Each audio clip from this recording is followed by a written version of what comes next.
We will now take a deeper look at the cost estimate comparison view for surrogacy matching services, namely surrogacy agencies. And we're doing that in order to show you both the level of detail and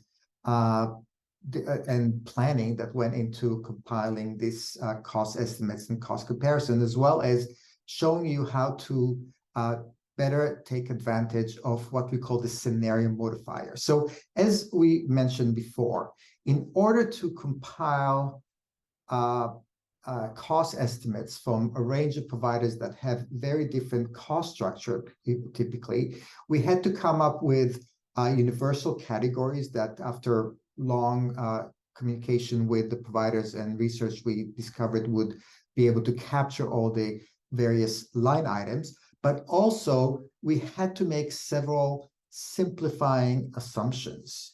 I will go ahead, first of all, and show you, of course, this view. We talked about how this works before, and each one of these categories can be expanded to show a variety of fees under that category. So in the case of agencies here, we group them as fees that go to the agency professional services, fees that are administrative fees also collected by the agencies, typically directly, sometimes through a third party, and then elements that are part of the compensation package, and as well as a variety of contingency costs based on either medical circumstances, medical contingencies, as well as status-based, such as does the gestation carrier has additional experience, or is she has insurance that is considered to be advantageous, in particular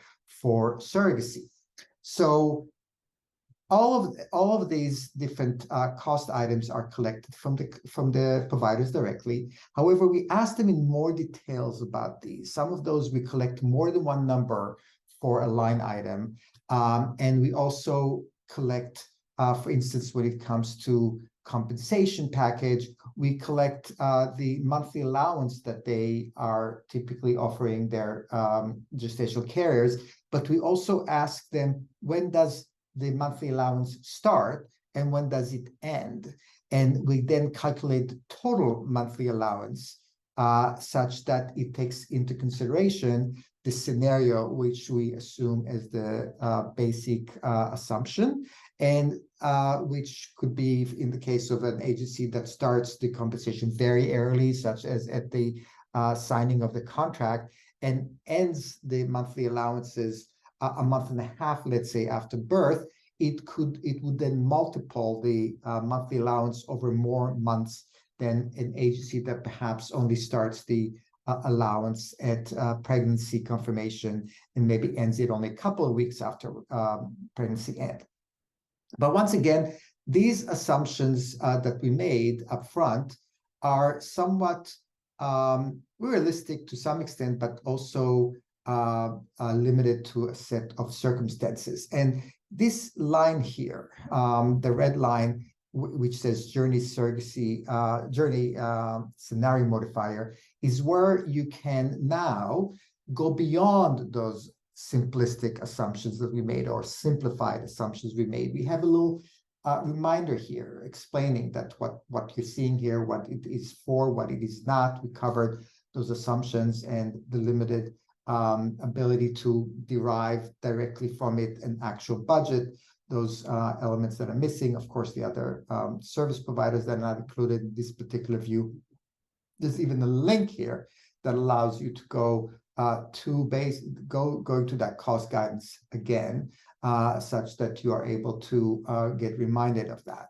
But now let's go beyond those assumptions. For instance, we have made an assumption here for base compensation. When we ask each agency to fill in their cost, their typical compensation packages, of course, each compensation package it gets negotiated with surrogates individually, but agencies have a pattern or a suggested range. But we asked them specifically to indicate at the time when they're submitting their cost information, three base compensation numbers. One, which we use as a default, which is what we call the medium scenario, which in the last 90 days, they attest that the 50 middle percent, the half of their clients that were not part of the quarter who paid the least, and the quarter who paid the most. What was the average of what the medium scenario based compensation was in the last 90 days? And then we asked them, those intended parents who said, I would really like to wait for a surrogate that is asking for a base compensation that is on the lower end of the spectrum. And assuming they didn't wait forever for that, what did they pay on average in the last 90 days? And the same for those who paid in the top 25%. Perhaps they were less willing to wait, or they had very specific considerations. So we collect three numbers here. And if you look at the top numbers here for the agencies, which is what we estimate the total amount based on the items we collect. If you now go and say, what if I'm going into the lowest scenario, those numbers will change now. So if you're an intended parent who is willing to wait longer, or who would really like to emphasize when they meet an agency that they would like to try to pay on the lower end of the spectrum, even if it takes them longer, now you see how those agencies rank based on that assumption. Some agencies do not have such a broad spectrum of compensation numbers. Therefore, this number will not change very much for them. You can obviously then choose the highest scenario and see how that affects your cost. Some of the agencies will go much higher because of that, because they do have a broader range of compensation.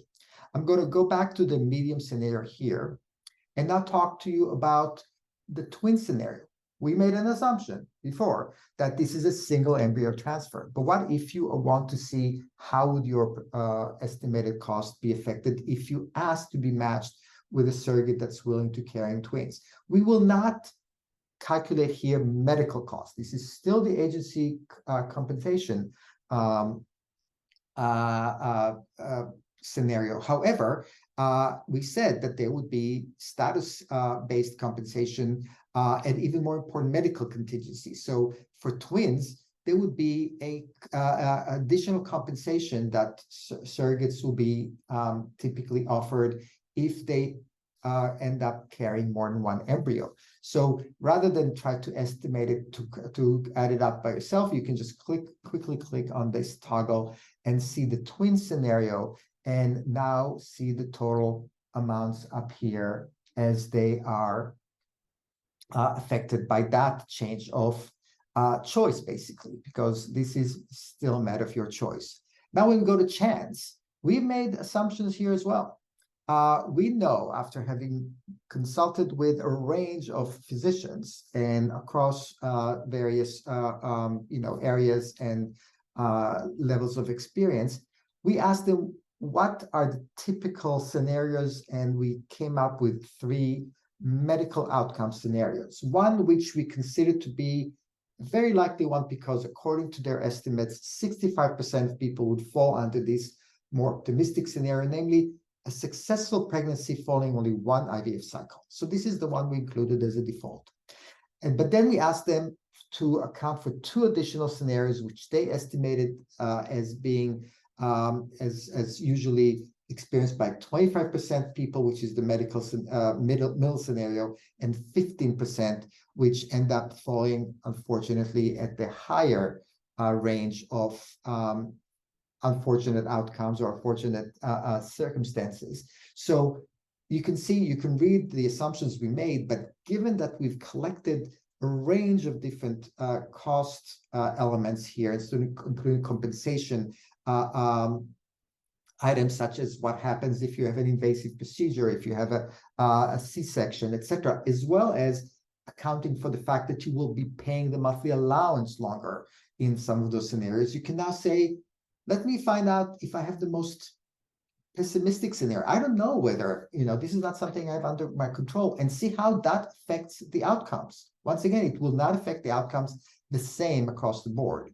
And going back to the optimistic scenario, of course, you can choose the middle scenario as well. And the one last item you can toggle here is some of the prospective parents come from outside of the United States or Canada. And if you're coming from outside of the United States, some surrogacy agencies will charge an additional fee. You can mark that in your scenario modifier and see, once again, customized assumptions based on your background. So to sum it up, the idea behind surrogacy advice and the way we devised the scenario modifier to go beyond the simplistic assumptions is allowing you to account for choices you may want to consider, such as waiting longer or less for a surrogate, and therefore falling into different ranges of that spectrum of surrogate compensation, assuming your agency does have that kind of spectrum. What if you try to go for twins? What happens if you are less lucky than the 65% who typically succeed in the first attempt, and also what you should consider if you're an international parent. So this is how we put into play a variety of a whole range of more sophisticated assumptions and collecting of information from providers such that we can come up with these scenarios.